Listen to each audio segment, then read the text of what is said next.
এখন তোমার নৌকা চলে না, তোমার নৌকার পাল ছিঁড়েছে, তুমি কি জানো না? বুবু গো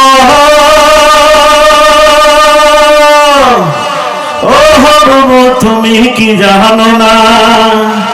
লাঠি বইটা ভেঙে গেছে, খবর কি রাখো না বুবু গো?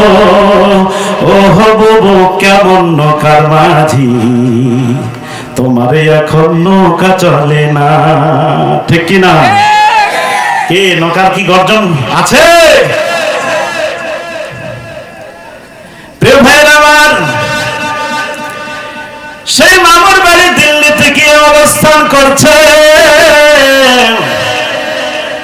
বাংলাদেশের ফকিরের যা মূল্য আছে, শেখ হাসিনার সেই মূল্য নেই। আপনারা বলবেন কি যে হুজুর, উনি যখন ছিল বাংলাদেশে তখন তো ওর নাম উচ্চারণ করে বলতে পারেন নাই। প্রিয় ভাইরা আমার, পুরো বাংলাদেশটা কেই জানেন একবারে স্তব্ধ করে রেখেছিল, যার কারণে আল্লাহর আসমান পর্যন্ত ভারী হয়ে গেছিল। ঠিক কিনা? আল্লাহ পাক ছাড় দেয় কিন্তু ছেড়ে দেন না। ওই জন্য সময় থাকতে হুঁশিয়ার হতে হবে, পদক্ষেপ নিতে হবে। কারণ এখন বাংলাদেশে কখন নির্বাচন হচ্ছে বলা যাচ্ছে না, কিন্তু এই ভোটটা হচ্ছে আপনার জন্য, আমার ভোটটা কি আমার। কাকে দিবেন আপনি চিন্তা ভাবনা করেন। কার দ্বারাই বাংলাদেশ ভালো থাকবে, কাকে রাষ্ট্র ক্ষমতা দিলে বাংলাদেশের মানুষ, খেটে খাওয়া মানুষ কোন সাধারণ জীবন যাপন করতে পারবে। কারণ এক স্বৈরাচারী গেছে, আর এক স্বৈরাচারীকে যদি বসান, আবার পূর্বের অবস্থা ফিরে আসতে আর দেরি হবে না। মুসলমান বলেন ঠিক কিনা? প্রিয় ভাইয়ের আমার, সময়ের সময় থাকতে একটু হিসাব নিকাশ করে নেন।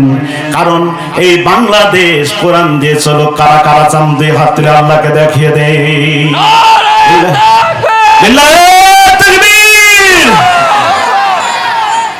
কারণ এই বাংলাদেশ, আরে আমার বাংলাদেশ, এই বাংলাদেশ সাহাবাতুলের বাংলাদেশ, এই বাংলাদেশ বখতিয়ারের বাংলাদেশ, এই বাংলাদেশ খানজাহানের বাংলাদেশ, এই বাংলাদেশ শরীয়তুল্লাহর বাংলাদেশ, এই বাংলাদেশ দাড়ি টুপিওয়ালাদের বাংলাদেশ।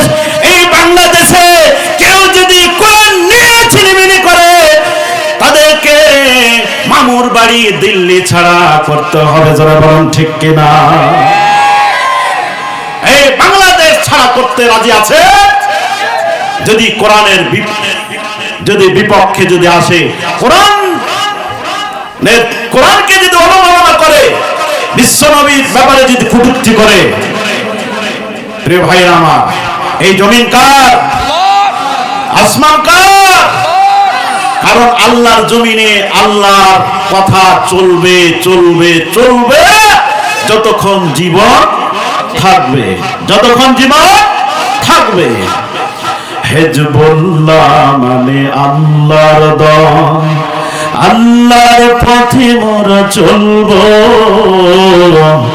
জীবনকে ভালোবেসে কোরআনি জিন্দেগি গড়ব।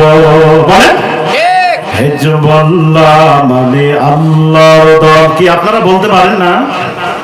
বলেন আমার সঙ্গে সঙ্গে বলেন, হিজবুল্লাহ মানে আল্লাহর দল, আল্লাহর পথে মোরা চলবো, জীবনকে ভালোবেসে কোরআনি জিন্দেগি গড়ব।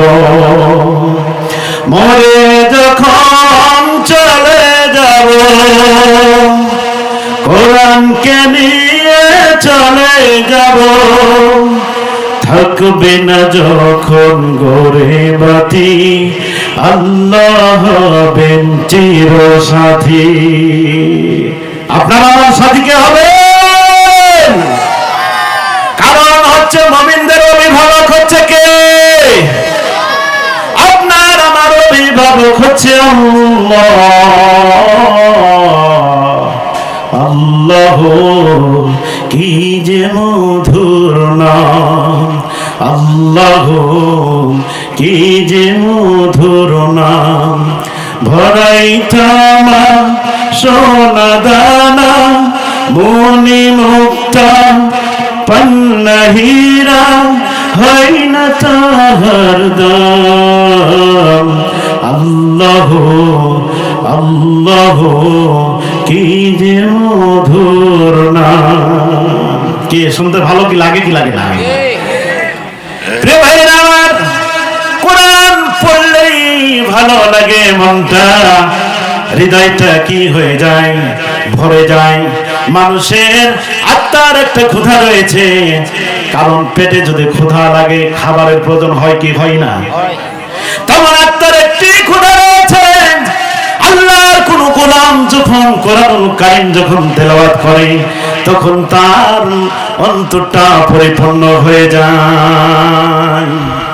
প্রিয় ভাইরা আমার, আল্লাহ পাক বলছেন ওয়াইদা তুলিয়াত আলাইহিম আয়াতুহু যাদাতুহুম ঈমানাও আলা রাব্বিহিম ইয়াতাওয়াক্কালুন।